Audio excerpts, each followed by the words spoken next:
నేను మీ ప్రవీణ్ అద్దంకి అడ్వకేట్. ఈరోజు మనం అక్రమంగా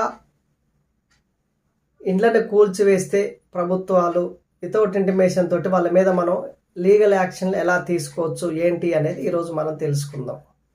according to contempt of the court act 1971లోనే సెక్షన్ 2 క్లాస్ బి ఏం తెలియజేస్తుంది అంటే, ఎవరైనా సరే ఇళ్ల స్థలాలను కూల్చాలి అంటే వాళ్ళకి బిఫోర్గానే ఒక నోటీస్ ఇవ్వాలి, లేదా వాళ్ళతోటి డిస్కషన్ చేసి మేము ఈ ఇంట్లో ఇవి గవర్నమెంట్ అనో లేకుంటే ఈ ఇండ్ల దగ్గర నుంచి రోడ్లు పోతున్నాయనో వాళ్ళకు ఒక ఇంటిమేషన్ ఇచ్చి మీరు ఇక్కడ నుంచి మేము ఈ ప్లేసుల్ని ఖాళీ చేయాలి, మీకు వేరే దగ్గర మేము ప్లేసులు ఇస్తున్నాం అని చెప్పేసి వాళ్ళతో డిస్కషన్ చేసి, లేదనుకుంటే వాళ్ళు ఏమన్నా ఒక అడ్వకేట్ని సంప్రదించి హైకోర్టు నుంచి ఆర్డర్ తెచ్చుకుంటే ఆర్డర్ని గౌరవించైనా కానీ ఆ ఇండ్లని ఖాళీ చేయకుండా ఉండాలి. ఇన్ కేస్ ఇవన్నీ కూడా చేయకుండా అక్రమంగా ప్రభుత్వాలు వచ్చేసి ఆ ఇండ్లను కూల్చివేసి ఏదైతే హైకోర్టు ఆర్డర్ ఉందో ఆర్డర్ను కూడా పట్టించుకోకుండా వాళ్ళు ఇష్టం వచ్చినట్టు కూల్చేస్తే ఈ యొక్క చట్టం అంటే కోర్టు ధిక్కరణ చట్టం 1971లోనే సెక్షన్ 2 క్లాస్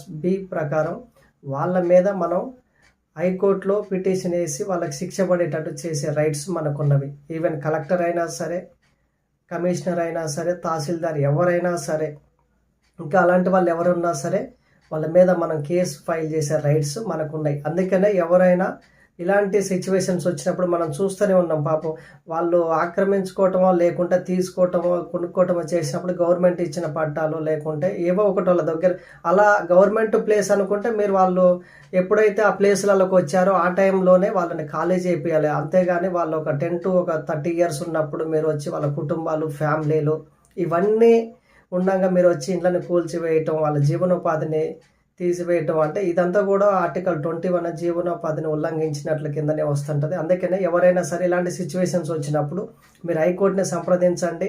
ఎవరి మీద అయినా సరే మనం కేసు వేసే రైట్స్ మనకి రాజ్యాంగం కల్పించింది కాబట్టి ఇలాంటి సందర్భాలు ఏమున్నా సరే కాల్ చేయండి, ఇన్ఫర్మేషన్ తెలుసుకోండి, మన ఛానల్ని ఫాలో అవ్వండి.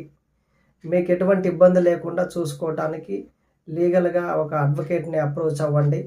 ఇలాంటి సందర్భాలు ఏమైనా జరుగుతున్నాయి అనుకుంటే ముందుగానే హైకోర్టులో ఒక రిట్ పిటిషన్ వేసుకొని ఆర్డర్ తెచ్చుకోండి. ఆర్డర్ పర్ఫెక్ట్గా ఉండాలి, అంటే వాటిని ఖాళీ చేయించాలా చేయించకూడదా అనేది ఆర్డర్లో పర్ఫెక్ట్గా ఉంటే మనం మాట్లాడే అవకాశం ఉంటుంటుంది.